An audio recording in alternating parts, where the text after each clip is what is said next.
Alright, welcome back to another edition of the Puckett Homestead. Today we're going to be making chicken and dumplings. Starting out, now you can use a game chicken, one that you've butchered and processed yourself. You can use boneless chicken you get from the store. We don't have any boneless and I don't have any fresh. All my chickens are laying right now. So all I have in hand is boneless chicken wing, or boneless chicken breast, sorry. So that's what I'm going to use. I've got a 5-quart Dutch oven. I just want to kind of cover the bottom with this thing. You don't want to fill it too full because you got to add your dumplings to this later, plus your sauce that you're going to make. So you just want to put it, like I said, about halfway full. We like a lot of meat in our chicken and dumplings. Next you're going to add some water or chicken broth. I'm going to put chicken broth in this. You just want to cover it because you're going to cook these for 2 or 3 hours till they fall off the bone. Once they fall off the bone, you're going to pull them apart and put them back. But you're going to cover this up with chicken broth. Turn this on about a medium-high heat.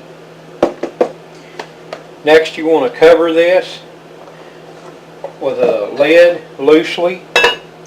And then just check it every once in a while. Keep your liquid levels up, and I'll be back when it's time for the next step. Thank you.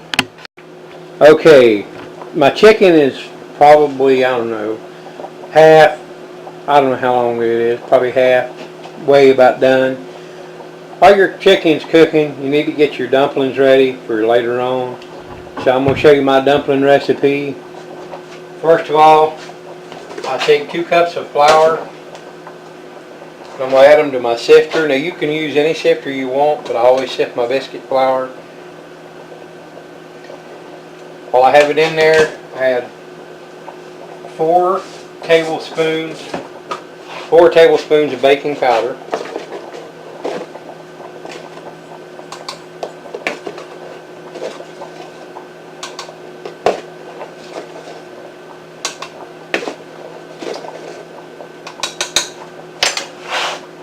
Then I add 1 tablespoon of salt.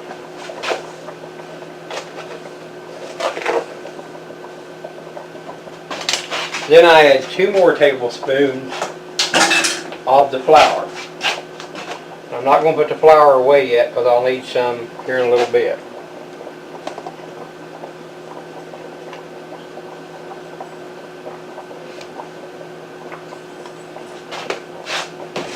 Next I want to sift this together good. I don't know why you sift it. I guess to get the lumps out. This is just the way I was taught a long time ago, and I haven't changed from it. It worked for them, so it works for me. To this next I want to add a half a cup of shortening. You can use lard, you can use shortening. You could probably use butter, but I never have. I always stick with what I know. So you add this in. Then next, you're going to use a pastry cutter. Now you don't have to have a pastry cutter, but it helps to have one. You take your pastry cutter and just cut this in. Basically it's got knife blades. You can take 2 butter knives or 2 knives and cut this in, but you're going to cut this in till it's, well, it's kind of like cornmeal, like a little lumpy cornmeal. Now when you get this mixed up to the consistency you want, we're going to add 2 cups of milk to this. Take your fork and stir this up good. Now I don't know why. You could probably do it in the bowl to where it'll come off the sides like I do with pie crust or other things, but it's always been made to come out tacky. So therefore, like I said, this is the way I've been taught to do it for years. This is the way I'm going to do it. Next, you're going to sprinkle a little flour on your counter.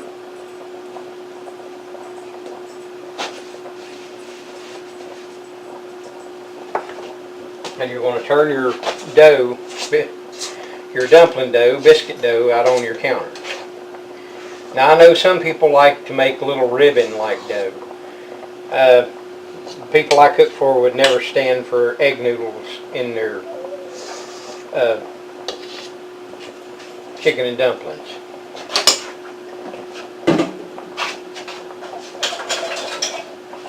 After this, you're going to start working it in and kneading it till you get it to where you need it to be. Don't be afraid to use some of that dough or some of that flour you have down on the counter.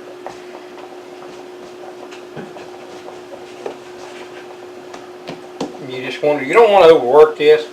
You just want to get it to where it's not as tacky. Because you've got to work with it. Now, at this point, if I was going to make biscuits, I would go ahead and roll it out and make biscuits. But I'm not going to make biscuits with this. So what I'm going to do, I'm going to get a plate, and you're going to get whatever size dumplings you want to make. You're going to start tearing them off and form them into dumplings. Alright, now as you see, I've got a couple layers of dough balls made up. I'll put these over in the refrigerator about 20 minutes before this is done. Maybe a little less. I'll take them out and get them back up to room temperature so they're not cold when I throw them over in my mixture. But now we're just waiting on the chicken. I'll be back when it's time to move on. Alright, as you can see, it's been like 2 hours or so, maybe a little longer. The chicken is now done. What you want to do is turn this down to a low heat. Take your chicken and you're going to take it out a piece at a time and pull it apart. You want to get it into small bite-sized strips. It'll pull apart really easy because you've pretty much boiled it to pieces. If you're using chicken legs or a whole chicken or chicken with bones in it, you'll want to debone it at this point. You're going to save your broth over in your pan, and you'll put all your meat back in it, and you can save your bones for making bone stock. That's what I do. I let mine cool down and I put them up, and somewhere down the road I'll make a batch of bone stock. I'm going to pull all these apart and I'll bring you back. Now, as you can see, the chicken's tore apart. You want to take 4 tablespoons, a half of a stick of butter, 4 tablespoons, a quarter cup, however you want to look at it, and put it in. Next, you're going to take your spoon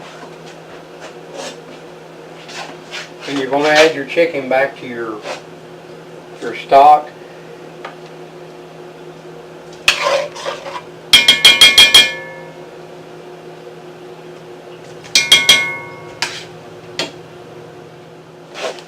Alright, at this point you can see that it's going to need more chicken broth, so we're going to put some more chicken broth in it. You're going to go ahead and turn this back up to a high, about a 9. Maybe go a little higher than that if you want, but 9's about where you need to be.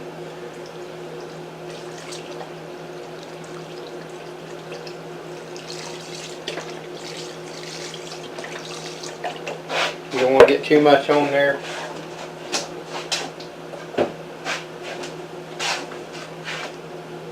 Now, as you can see,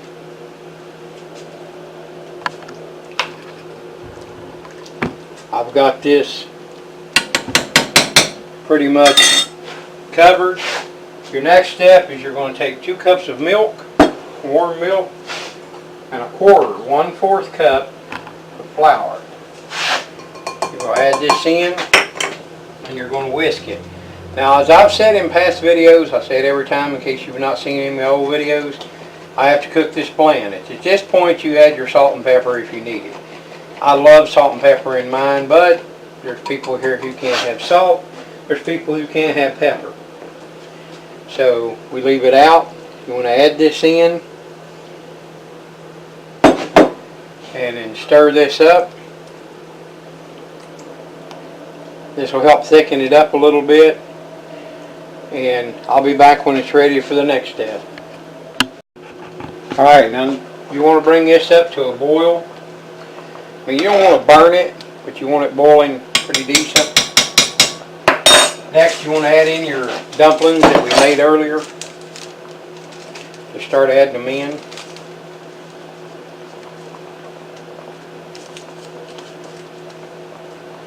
Go ahead and turn this down on a simmer.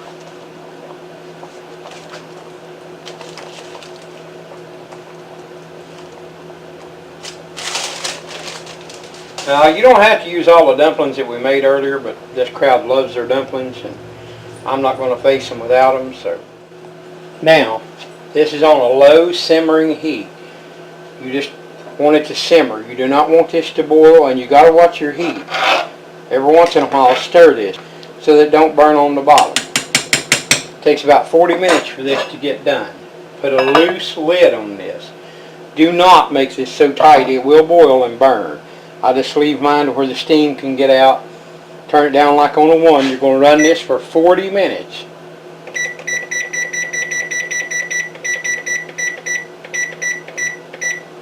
Alright y'all, I'm back in 40 minutes.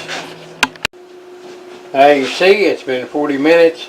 It's cooked up. I stirred them to check the bottom. Everything's cooked up. Got your chicken and dumplings. Season them to taste and enjoy. If you like this, hit the like button. Drop us a comment if you got a question or a comment. Don't forget to subscribe for more videos. Thank you.